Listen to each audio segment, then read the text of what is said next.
Welcome to the West Wing Week.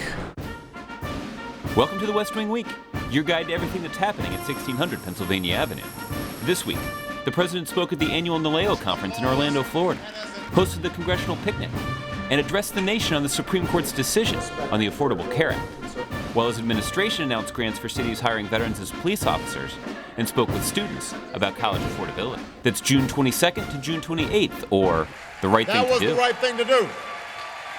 That was the right thing to do. That was the right thing to do. On Friday, the president traveled to Orlando, Florida, to speak to a conference of Latino elected officials about his support for comprehensive immigration reform that reflects our laws and our values. I've said time and again, send me the DREAM Act, I will sign it right away. And I'm still waiting to work with anyone from either party who is committed to real reform. But in the meantime, the question we should consider is this: was providing these young people with the opportunity for a temporary measure of relief the right thing to do? I think it was. It's long past time that we gave them a sense of hope. Saturday was the 40th anniversary of Title IX. Let's go to HHS Secretary Kathleen Sebelius for an installment of This Day in History. Preserve, protect, and defend the Constitution of the United States.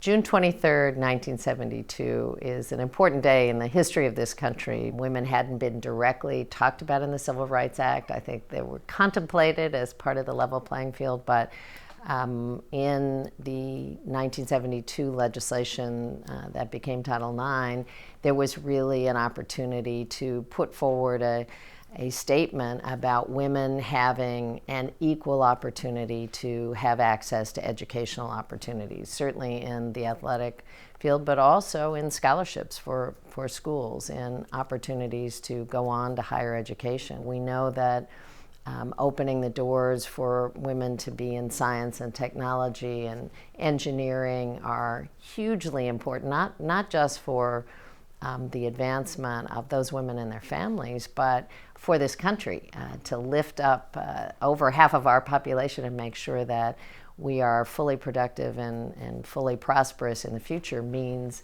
empowering women and girls, and Title IX took a huge step in that direction. On Monday, the vice president joined a conference call announcing the administration's Vets to Cops hiring grants to over 220 cities and counties across the country, creating law enforcement positions for post-9/11 veterans. We'll have to deal with issues ranging from electricity to unemployment in Afghanistan and Iraq. So a remarkable bunch. And a lot of them want to keep serving when they get back. And these comp grants are going to help them get that chance. There are shields sitting in drawers that are authorized by the local police department that could be filled now, giving people jobs. And that also included preference for hiring. What we've done now is a requirement in the 2012 budget. You must hire a veteran with COPS money. On Wednesday, Secretary of Education Arne Duncan joined us for a special session of White House office hours. During a live Q&A on Twitter, Secretary Duncan answered your questions about the administration's school reform policies and our commitment to college affordability.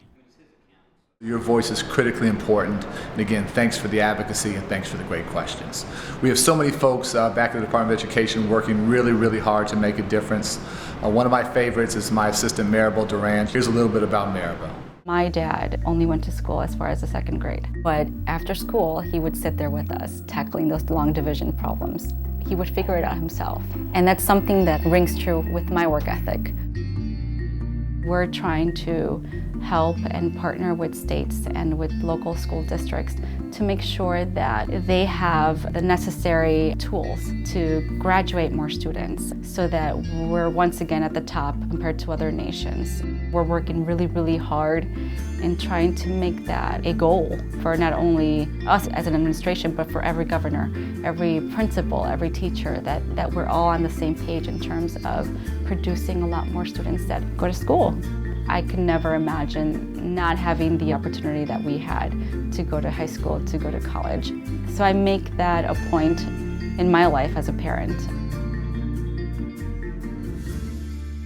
That evening, the President and First Lady hosted the annual Congressional Picnic, where members of Congress and their families sat at picnic tables enjoying hot dogs and hamburgers on the south lawn of the White House. We are first and foremost Americans, not Democrats or Republicans. I'm glad I see some folks here in shorts. Everybody is dressed appropriately for a picnic. If you still have your tie on, take it off. On Thursday, the president spoke to the nation about the Supreme Court's ruling on health care reform. With today's announcement, it's time for us to move forward, to implement and, where necessary, improve on this law. And now's the time to keep our focus on the most urgent challenge of our time, putting people back to work, paying down our debt, and building an economy where people can have confidence that if they work hard, they can get ahead.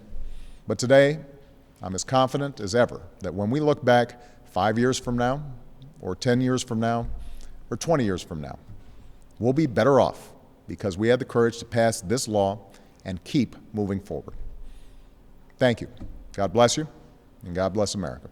To find out more information on any of these topics or to see complete videos of these events, go to whitehouse.gov. And thanks again for checking out your West Wing Week. Are you eating your dress? That is wonderful. You are eating it. You're eating your dress. Absolutely. Look at it. You look adorable. I like that little bonnet. That's old school.